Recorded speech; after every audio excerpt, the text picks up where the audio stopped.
It is Miles Monroe who says very eloquently that once you have defined your purpose in life, you don't want the sun to set, nor can you wait for it to rise, because there's not enough hours in the day to do what you've been called to do.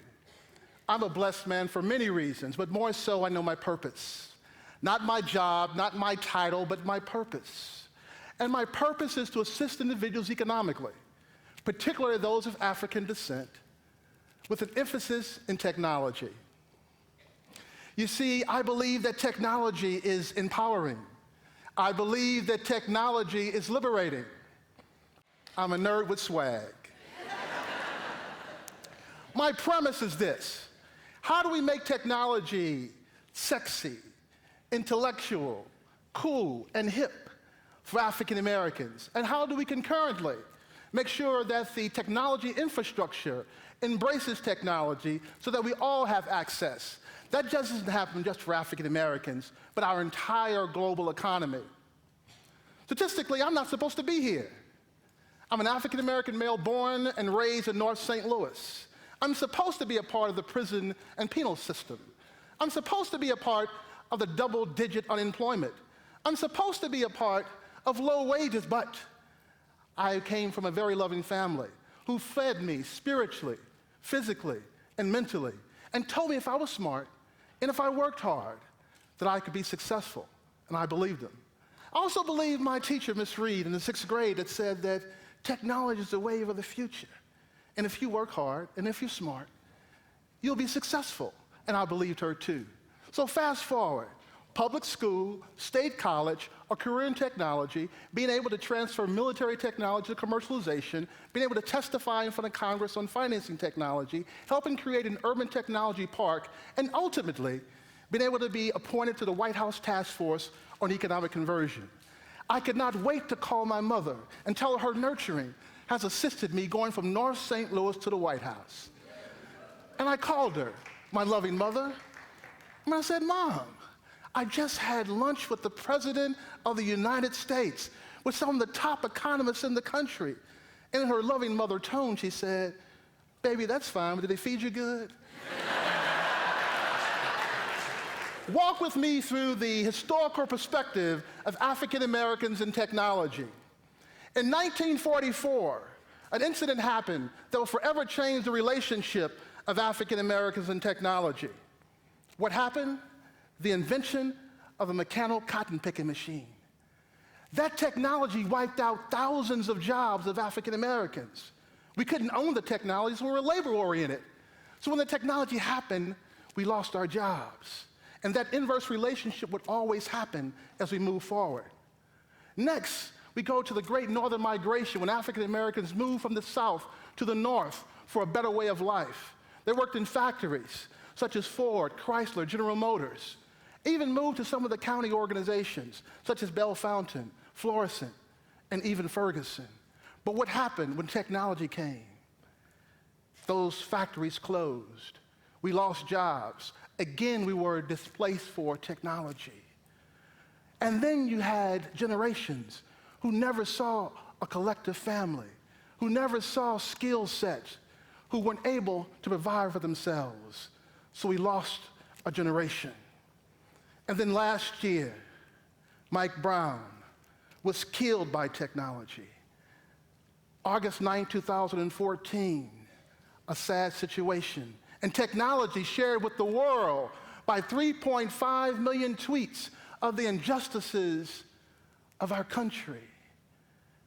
Well, wouldn't it be great if we took 3.5 million tweets and sit around the world and said how great technology could be integrated with African Americans for a better life and a better economy? But that would require change. In the short term I've been on life, I've come to realize there are two things that are constant: God and change. Matter of fact, every 30 minutes, a new technology is being developed. If you go to school now and graduate 4 years from now, everything you learned is obsolete. Last year, 30% of marriages were a part of the internet and technology.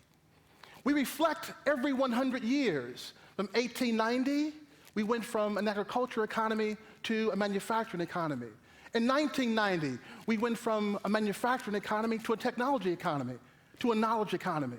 Matter of fact, those who remember the 90s, we saw an enormous amount of change. The Berlin Wall that was built to last forever fell in a day. The Soviet Union, the country that vowed to bury us, performed last rites on itself. Germany and one nation became reunited. The Asian culture became an economic powerhouse. And yes, in South Africa, a $400 billion economy was a result of democracy.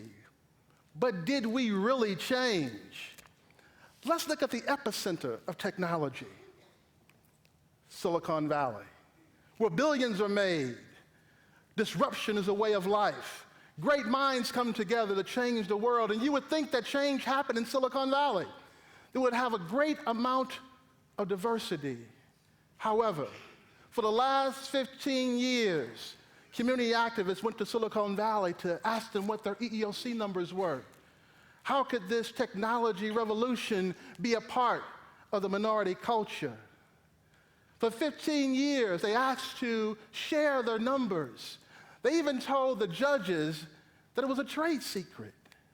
Well, fortunately, last year, Reverend Jesse Jackson, the Rainbow Push Coalition, and the Silicon Valley Project bought stock in many technology firms in Silicon Valley.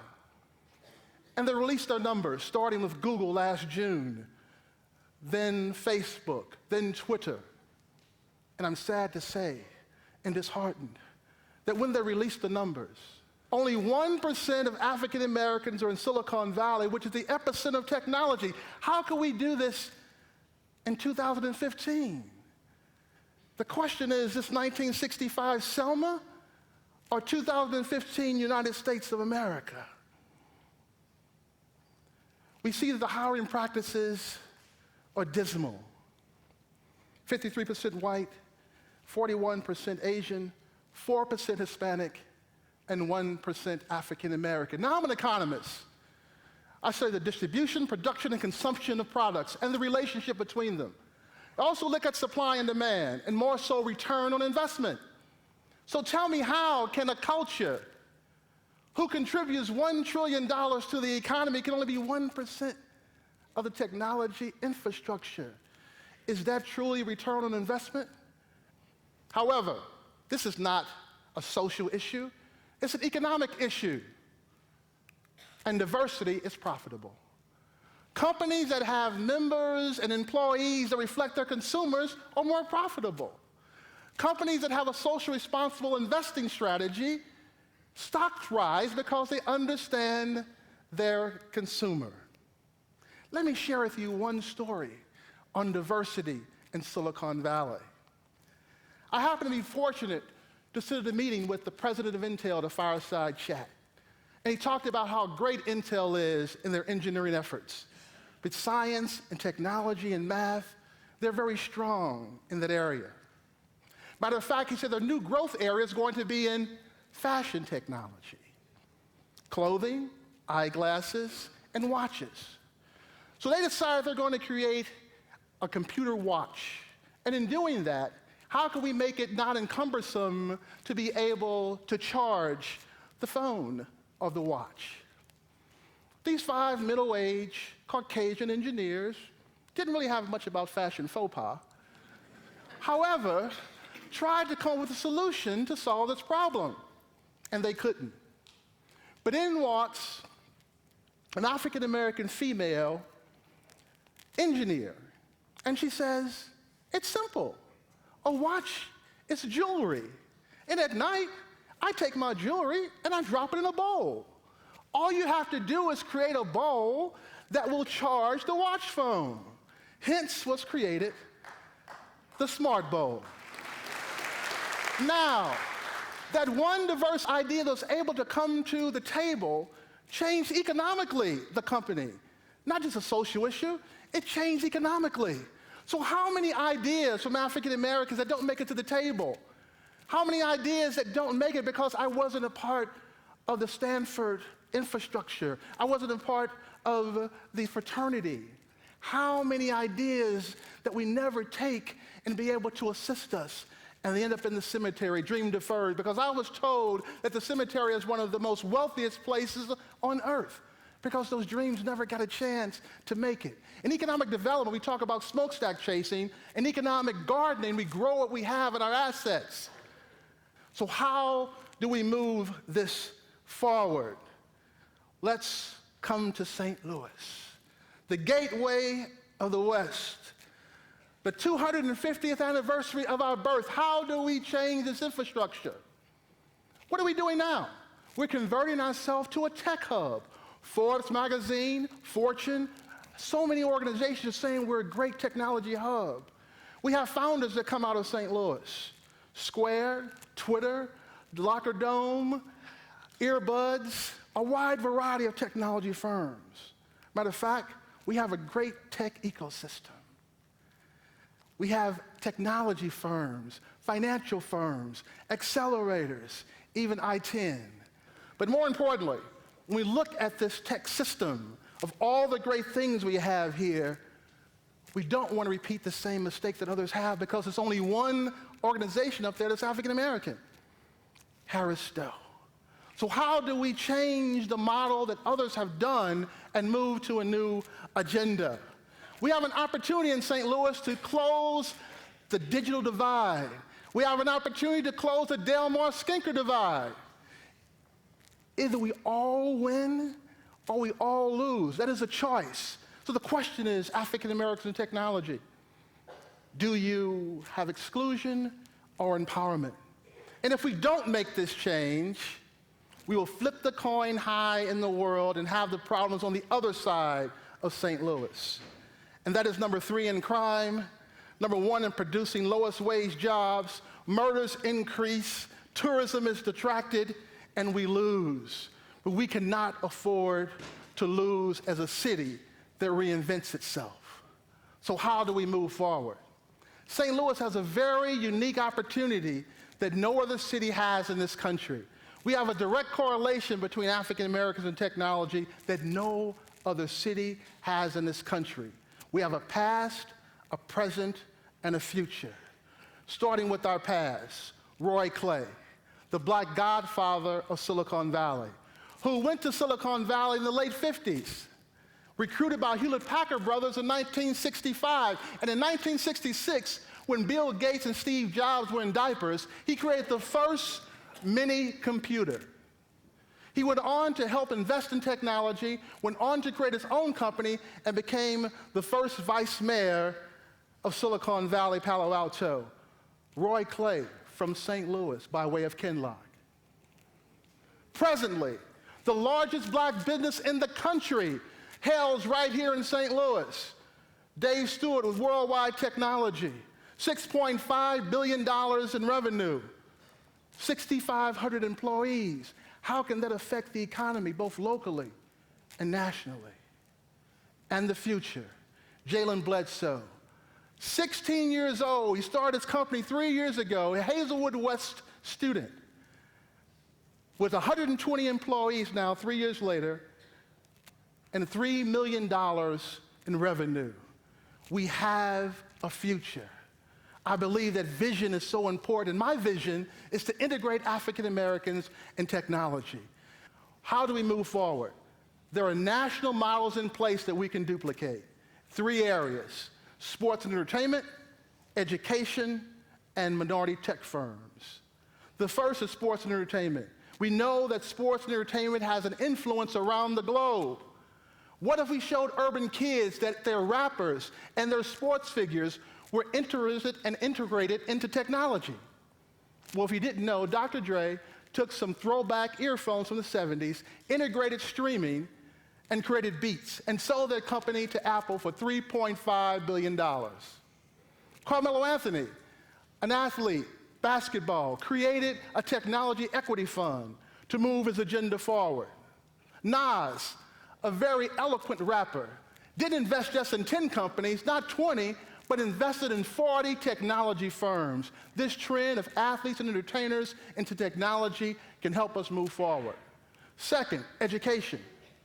It was said that in the past, Latin was the language, and if you couldn't speak Latin, you couldn't affect society. Well, the language today is coding. You have African American organizations that are teaching kids how to code. Hack in the Hood, Yes We Code. Objective is to create 100 coders in the technology arena in African American industry. And lastly, minority tech firms. If we're going to reduce African American employment, we increase African American businesses. And we do that by accessing capital and contracts. And I'm happy to say Black Silicon Valley in Atlanta, the civil rights birth, has a 100,000 square foot facility helping technology firms grow in the minority technology space. We have models, we have opportunities that we can do and we can grow. So TEDx, with the opportunities and the creativity that you all have, what is the call to action? What can you do today to make sure that we all integrate this great technology infrastructure? Lastly, we talk about St. Louis. And St. Louis has economic strategies as well and solutions. Ferguson 1000 was created to create 1,000 jobs. We partnered with Global Hack to be able to do the first Ferguson hackathon. And in doing that, we're able to bring 200 coders together to assist in development. We also have St. Louis internship program that does technology and entrepreneurship for urban youth, as well as Claim Academy. With that, I want you all to move forward with solutions, and I call that the 3 C's. Contracts, capital, and contacts. Capital has to infuse technology in order to move forward. We need to have capital that does that. So those of you in the financial markets, you can move that forward and assist us in doing that.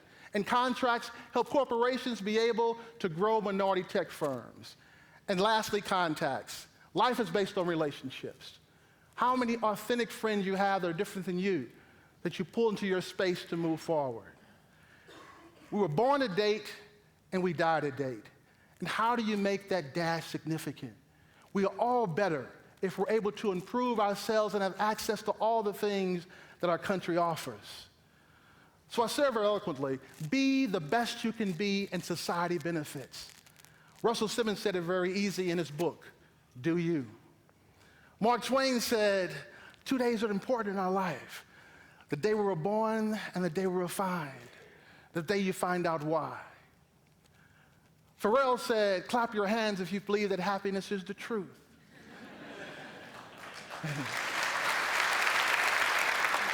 And Dr. Land says that we can change the world if we really integrate technology for all. All we have to do is try. So let's look at that last axiom that we know from a historical perspective, and that is the revenge of the nerds, hashtag. But the revolution and the evolution is the new nerd with swag. God bless you.